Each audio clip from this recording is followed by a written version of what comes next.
Oh, listen, this is a pretty marky question on my part, but I don't care. I'll ask it anyway. I advocated for Triple H is fighting Brock Lesnar at WrestleMania. I advocated for the use of the Lion's Den as a Lion's Den match at the pay-per-view. I was one of the minority in this case because I love that match. You were a huge part of that. I mean, what did you think of that style match, and do you think it would work in today's wrestling, WWE or whatever? Yeah, oh, absolutely. I think it would. I don't think there's the talent there, and I'm not saying that they don't have talent. I'm just saying I'm not sure that they can actually pull off the Lions Den match just because there's no ropes, there's no turnbuckles. It's a different type of match, and it's very difficult to pull off a match in that atmosphere when you're not really used to having that. I mean, you're used to some fences maybe every now and then. I mean, look how hard it is to do one of those fence matches where they put you inside a cage and they have to do a match in there. And the ropes are still inside of there, but it's hard to use those ropes. You can ask any wrestler, it's very difficult to try and organize a match inside a cage when you don't have turnbuckles and ropes and different things that you're used to bouncing off of. So imagine having a cage where there is no turnbuckles, there is no ropes, and it's slanted so you can't even use it to lean on. So yeah, I think it would be great, but I'm just not sure that the attitude is there in pro wrestling right now, to be able to pull off a match like that. What now? It's Triple H versus Brock Lesnar was my idea. You think those guys are brutal against each other? You think those guys would be able to pull that off, or you think that's something that those two wouldn't be very good at? No, absolutely. I think they could pull it off, no doubt. Yeah. All right, Mike Chiari. Yeah, Ken, we've mentioned Brock Lesnar numerous times throughout this interview, obviously because of the parallels between you two, just kind of the opposite going from WWE to UFC and vice versa. If you were to come back, as you've been saying you would like to, is Lesnar a guy that you would like to feud with? I mean, obviously, I think a lot of fans would love to see that. Is that something that you would be interested in? Well, one of the reasons why I had wanted to go back was because I started to see some attitude. I started to see some edginess.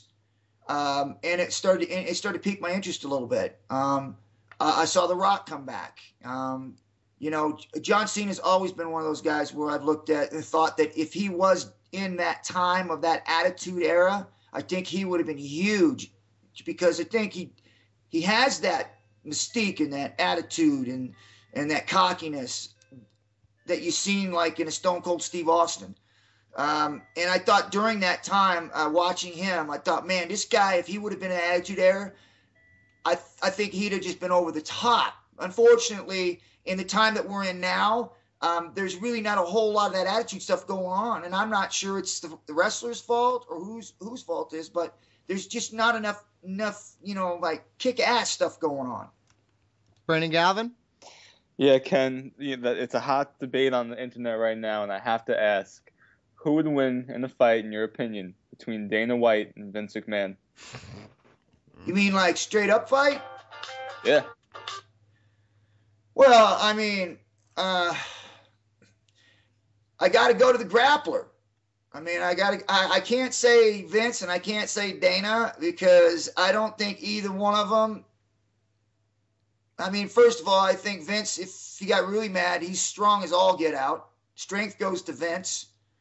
I think that technique would definitely go to Dana just because, that's what he does and he's in it. And he's also trained in boxing. So I don't know, man. That would be fun.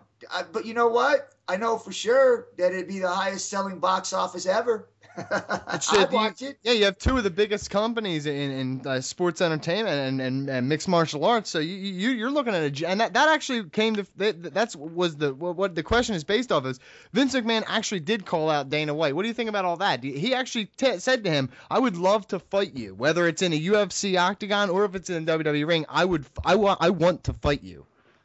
Well, I think that would be awesome. The only thing is that, see, this is what I know about Dana. I mean, and it is, and you ask anybody. Dana always talks and talks and talks, but I've never seen him do anything. I've saw Vince talk and talk, and he has done something. He has gotten into the ring. He has participated with the fighters and the wrestlers. I have not seen Dana White do that. I've seen him call out Tito and like they were going to fight. It never happened. So I have never seen Dana interact with his business the way that Vince has. Vince has stepped in the ring against guys he's pissed off. I mean, hey, you got to give him credit for that, man. I mean, he stepped into the lion's den, per se.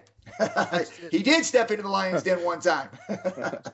Listen, I'd be remiss if I didn't ask you a UFC question before we let you go, man. You're a UFC Hall of Famer, one of the originals of MMA. What made me love the sport? Talking about UFC for just a minute, dude. How do you view UFC now, where it's headed, and how the sport has progressed over the years?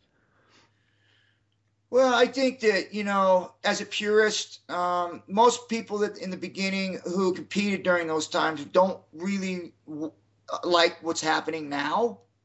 But I would say that it has to, because if you watch the maturity of every single sport that has been invented, baseball, basketball, football, you name it, it always starts out edgy and unsanctioned and gritty and almost underground type stuff. And then it starts to progress. But then when it progresses, then you get more politics involved, and there's more money involved, and then there's more bad things that happen when money gets involved, and more power struggles, and it becomes more corporate and more business. And for a professional athlete, when you go from high school to college to football to professional, say football, you go from high school to college to in the NFL, there's a huge change. You go from loving the sport to enjoying and just wanting for more of it in college. And then when you get into the NFL, you get slapped in the face, and all of a sudden reality sets in, and this is not a sport that you enjoy anymore. It's a sport that you use for business and a way of life. And you don't got a choice of whether you want to get up and practice today, even though the season's over. It's part of your job now. And so then it becomes from being fun to business and a way of life. And I think that's how the UFC, and I think any sport, no matter what it is, if it's going to be successful and it's going to last and you're going to have legends to that sport, this is the process that it's going to take. It's going to have to go from being just fun and a bunch of people getting together and trying to create something new to, being serious and people making some pretty decent money, to turning corporate and business, to where people now, it's not about, having fun anymore, although you could still have fun at it. Don't get me wrong. But it's also something that you don't choose to do anymore. It's something that you have to do now. Listen, before we let you go, you want to tell everybody where they can reach you on the internet and all that stuff? Yeah, it's KenShamrock.com. You reach me there. And,